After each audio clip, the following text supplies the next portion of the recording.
পরিস্থিতি মানুষকে কত কিছুই না শিখায় না। আগে আমি আছে না কখনো মানে নৌকায় উঠতে পারতাম না, আমার মাথা ঘুরাইতো।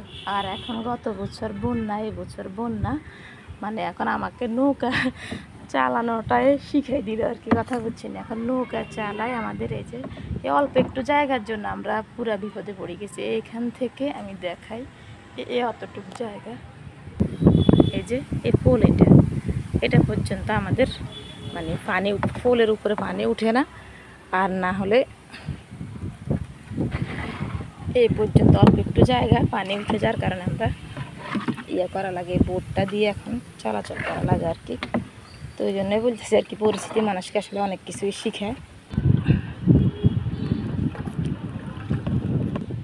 এই তো এখন বাসার সামনে চলে আসছি। এই যে পোলেটা আছে না, পোলেটা থেকে এই আমাদের বাসা পর্যন্ত এতটুকু জায়গা পানি, যার কারণে বোট ব্যবহার করে যাওয়া লাগে, আসা লাগে।